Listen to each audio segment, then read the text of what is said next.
Hello dear student, welcome to back my YouTube channel. Student, आज हम पढ़ेंगे nutrition in animals, यानी जीवों में किस तरह से पोषण होता है उसको आप अच्छी तरह से आज समझेंगे और नोट्स बना करके अच्छी तरह से प्रिपरेशन करेंगे। तो वीडियो स्टार्ट करते हैं। न्यूट्रिशन इन एनिमल यानी जंतुओं में पोषण। जंतुओं में पोषण। स्टूडेंट, अभी हमने पढ़ा था पिछली वीडियो में कि जो एनिमल्स होते हैं वो क्या होते हैं, हेटेरोट्रॉप्स होते हैं। क्या होते हैं? हेटेरोट्रॉप्स होते हैं, यानी कैसे होते हैं? परजीवी होते हैं। ये भक्षण किसका करते हैं? यानी प्लांट्स का करते हैं। प्लांट्स को यानी साग सब्जियां खाते हैं। एनिमल्स से मांस और उनसे बने product and their product. Clear? यानी जो हेटेरोट्रॉप्स होते हैं वो क्या काम करते हैं? साग सब्जियां, एनिमल से मांस, अंडा, दूध और उनसे बने प्रोडक्ट। क्लियर? अब हम पढ़ेंगे कि जो फूड हैबिट्स यानी इनकी फूड हैबिट्स के आधार पर एनिमल्स का अगर क्लासिफिकेशन किया जाए यानी इनको डिवाइड किया जाए तो वो किस तरह किया जाएगा, कितने तरह के होते हैं, कितने टाइप्स के होते हैं। तो मैं टाइप्स बता दूं। पहला है इसका होलोजोइक, यानी कुछ ऐसे जीव होते हैं जिनमें होलोजोइक न्यूट्रिशन होता है। अभी मैं बताऊंगा कौन कौन से में होता है। दूसरा पैरासिटिक,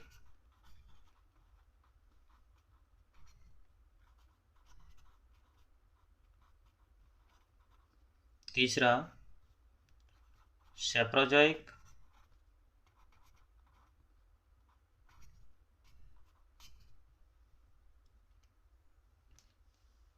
होलोजोइक न्यूट्रिशन क्या होता है ये हमें समझना है। तो होलोजोइक न्यूट्रिशन को कहते हैं पूर्णभोजी पोषण, यानी इसमें जो जीव होता है पूर्णभोजी पोषण, इसमें जो जीव होता है वो भोजन को अंतःग्रहण करेगा, पचाएगा, अवशोषित करेगा और बाकी जो अपशिष्ट पदार्थ होता है उसको शरीर से बाहर निकालेगा। यानी इसमें भोजन की सारी प्रोसेस होंगी। इसके अंतर्गत मैं अभी बताऊंगा आपको किस कैटेगरी के एनिमल्स आते हैं। तो पहले पैरासिटिक न्यूट्रिशन को पढ़ लेते हैं। पैरासिटिक न्यूट्रिशन यानी परजीवी पोषण।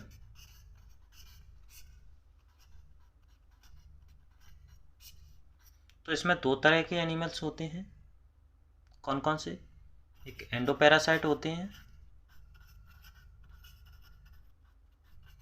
और एक एक्टोपैरासाइट होते हैं। यानी एंडोपैरासाइट वो एनिमल्स होते हैं, वो जीव होते हैं जो किसी अन्य जीव के अंदर रह करके भोजन ग्रहण करते हैं। जैसे एंटामीबा हिस्टोलिटिका की बात करें, एंटामीबा हिस्टोलिटिका की बात करें तो वो अंदर आंतों में पाया जाता है। अगर एक्टोपैरासाइट की बात करें तो लाइस की बात कर सकते हैं, जुए की बात कर सकते हैं, जोंक की, लीच की बात कर सकते हैं। ये किसी जीव के ऊपर रह करके अपना भोजन ग्रहण करते हैं। क्लियर? पैरासाइट कंप्लीट हुआ। नेक्स्ट सेप्रोजोइक, इसे कहते हैं मृतोपजीवी। मृतोपजीवी पोषण। इसमें जो जीव होते हैं वो मृत व सड़ी गली चीज़ों को खा करके अपना भोजन बनाते हैं। जैसे कवक कहा जाए, जो कवक होते हैं वो क्या करते हैं? कवक बैक्टीरिया कह सकते हैं, जीवाणु कह सकते हैं। ये क्या काम करते हैं? मृत व सड़ी गली चीज़ों को खा करके अपना भोजन बनाते हैं।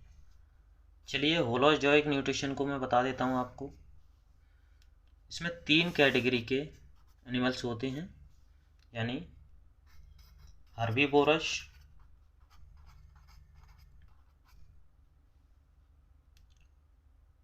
कॉर्निवोरस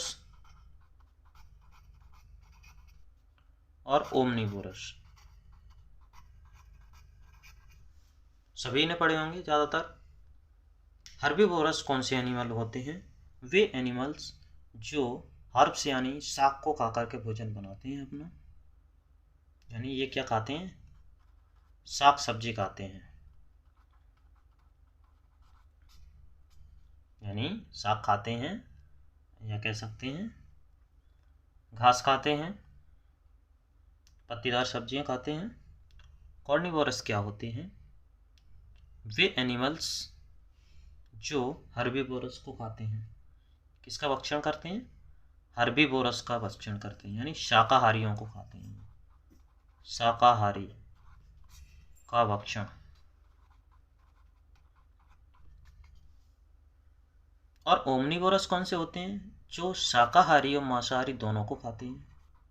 शाकाहारी प्लस मांसाहारी दोनों को खाते हैं, दोनों का भक्षण करते हैं। चलिए फिर से डिटेल में पढ़ते हैं। हर्बीवोरस वो एनिमल्स होते हैं जो शाक सब्जी घास ये खाते हैं। इसमें उदाहरण देखा जाए तो गाय, बकरी, हिरण आदि जीव आते हैं। क्लियर? कॉर्निवोरस की बात करें तो इसमें शाकाहारी जीवों को खाने वाले, यानी शाकाहारी खाने वाले, तो ये कौन से हो गए? मांसाहारी जीव हो गए। कौन से जीव हो गए? ये मांसाहारी। मांसाहारी जीव किसका भक्षण करते हैं? शाकाहारी जीवों का भक्षण करते हैं, जिसके अंदर कौन कौन से आएंगे? कुत्ता आ सकता है, भेड़िया आ सकता है, और शेर आ सकता है। ये क्या होते हैं? कॉर्निवोरस शाकाहारी जीवों को खाने का काम करते हैं। क्लियर? नेक्स्ट, ओमनीवोरस कौन से एनिमल्स होते हैं? वे एनिमल्स ओमनीवोरस कहते हैं सर्वाहारी। इनको क्या कहा जाता है? सर्वाहारी। इनको कहा जाता है मांसाहारी, इनको शाकाहारी। ओमनीवोरस वो एनिमल्स होते हैं, ये सर्वाहारी वे जीव होते हैं जो हर्बीवोरस और कॉर्निवोरस दोनों को क्या करते हैं? भक्षण करते हैं, यानी खाते हैं दोनों को। शाकाहारी और मांसाहारी दोनों जीवों को खाते हैं। जैसे सबसे पहले तो हमें ही अपना उदाहरण ले लेते हैं। मनुष्य। मनुष्य होता है वो सबसे बड़ा उदाहरण है सर्वाहारी का। ठीक है? यानी ये साग सब्जियों को भी खाता है, फल को सब्जियों को भी खाता है, मांस को भी खाता है, यानी ये दोनों को खाने का काम करता है। इस तरह से कंप्लीट हुआ। अब देखते हैं हम न्यूट्रिशन इन एनिमल को, यानी होलोजोइक न्यूट्रिशन की जब प्रोसेस देखना है किसके अंदर? मनुष्य के अंदर। किसके अंदर देखना है हमें? मनुष्य के अंदर देखना है। तो होलोजोइक न्यूट्रिशन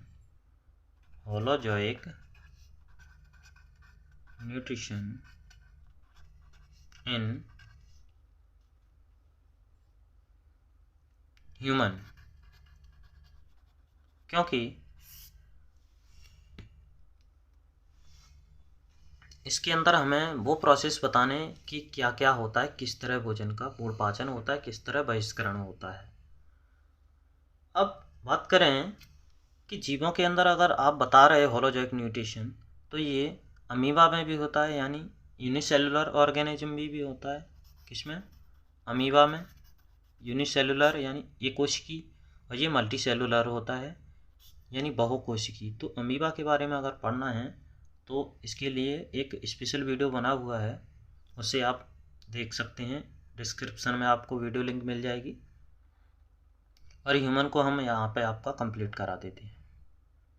जो प्रोसेस अमीबा में थी वही ह्यूमन में भी है। तो पहली प्रोसेस क्या होती है? इंजेक्शन होती है। क्या होते हैं? इंजेक्शन। इसमें क्या करता है जीव, यानी अंतःग्रहण। इसमें क्या करेगा? भोजन को अंतःग्रहण करेगा। अंतर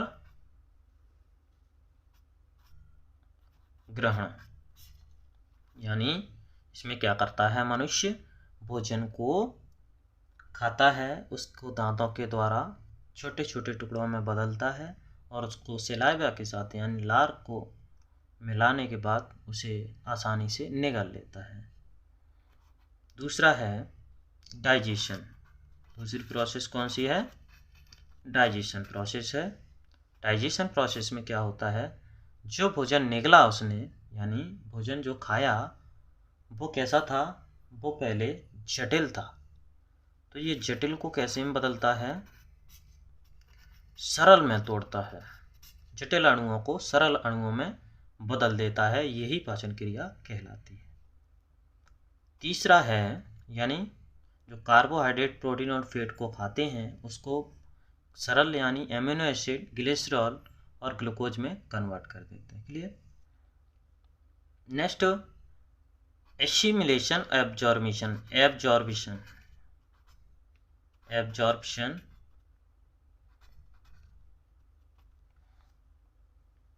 एब्जॉर्बिशन में क्या होता है, जो पचा हुआ भोजन होता है उसे अवशोषित करके ब्लड के थ्रू पहुंचाया जाता है, यानी अवशोषित भोजन को, पचे भोजन को रक्त के द्वारा शरीर में पहुंचाया जाता है, रक्त के द्वारा बॉडी में पहुंचाते हैं, बॉडी में पहुंचाने का काम किया जाता है। नेक्स्ट है एसिमिलेशन।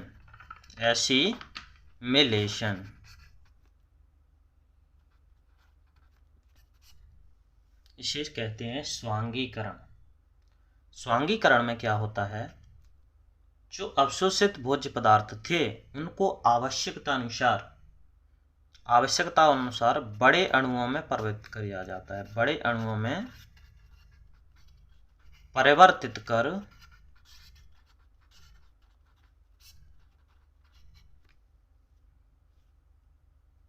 शरीर के सभी भागों में फिर पहुंचा दिया जाता है, शरीर के भागों में पहुंचाया जाता है। पांचवा होता है इजेशन यानी बहिष्करण। इसमें क्या होता है, वेस्ट प्रोडक्ट को बाहर किया जाता है। फिर से समझ लेते हैं। इंजेक्शन प्रोसेस में क्या होता है, यानी अंतःग्रहण में क्या होता है, कोई भी जीव या मनुष्य की बात कर रहे हैं तो मनुष्य क्या करता है, भोजन को खाता है, उसके दांतों के द्वारा उसे छोटे छोटे टुकड़ों में बदला जाता है और लार के द्वारा उसे क्या किया जाता है, लसलसा किया जाता है। बाकी हम किस तरह से मुख में पाचन होता है वो हम डाइजेशन वाले पॉइंट पे पढ़ेंगे। तब तक के लिए यहाँ पर इतना ही समझ लेते हैं कि इंजेक्शन प्रोसेस में क्या होता है, भोजन को मुंह के अंदर लाया जाता है, दांतों के द्वारा छोटे छोटे टुकड़ों में बदल करके सलाइवा के द्वारा निकला जाता है। क्लियर। डाइजेशन में क्या होता है, जो भोजन निकला था उसने तब वह जटिल था, उसको सरल अणुओं में बदला जाता है, यानी जो कार्बोहाइड्रेट, प्रोटीन, फैट को खाया था उसको कार्बोहाइड्रेट की यूनिट यानी ग्लूकोज, प्रोटीन एमिनो एसिड और फैट यानी ग्लिसरॉल इनमें कन्वर्ट किया जाता है। एब्जॉर्बिशन में क्या होता है, अवशोषण में, अवशोषण तो वैसे ही समझ में आ रहा है, यानी जो पचा हुआ भोजन था यानी जो यूनिट्स में टूटा था उस पचे हुए भोजन को ब्लड के थ्रू बॉडी में पहुंचाया जाता है। एसिमिलेशन में क्या होता है, स्वांगीकरण में, इसमें क्या होता है, जो पचा हुआ भोज्य पदार्थ था उसको आवश्यकता अनुसार बड़े अणुओं में बदल करके उसे फिर से कहाँ पहुंचाया जाता है, बॉडी को पहुंचाया जाता है, जहाँ पर सेलों को, किसी भी सेल को ज़रूरत है वहाँ पर पहुंचा दिया जाता है। नेक्स्ट है इजेशन प्रोसेस। इजेशन प्रोसेस में क्या होता है, जो खाना खाया, पचाया, अवशोषित किया, इसके बाद जो वेस्ट प्रोडक्ट बचा जो किसी काम का नहीं था उसे बॉडी से बाहर निकाल दिया जाता है रेक्टम के द्वारा, जिसे हम डाइजेशन प्रोसेस में पढ़ेंगे कंप्लीट कि किस तरह से पचे हुए भोजन को शरीर से बाहर रेक्टम के द्वारा निकाला जाता है। तो यहाँ पर हम न्यूट्रिशन इन एनिमल्स यानी जंतुओं में पोषण को हम कंप्लीट कर चुके। अमीबा के लिए पढ़ना है तो ये सारी प्रोसेस उसमें भी होती हैं, लेकिन उसको डिटेल में पढ़ने के लिए हम नेक्स्ट जो अपलोड कर चुके हैं उस वीडियो में देख लेना। और मनुष्य में हम देख चुके, न्यूट्रिशन में और भी पढ़ चुके, टाइप्स पढ़ चुके। होलोजोइक न्यूट्रिशन के भी हम टाइप्स पढ़ चुके, यानी होलोजोइक न्यूट्रिशन में किस प्रकार के जीव होते हैं, ये सारे हम कंप्लीट कर चुके। अब बाकी जो क्वेश्चन हैं उन्हें लेक्चर 3 में हम कंप्लीट करेंगे, तो वीडियो को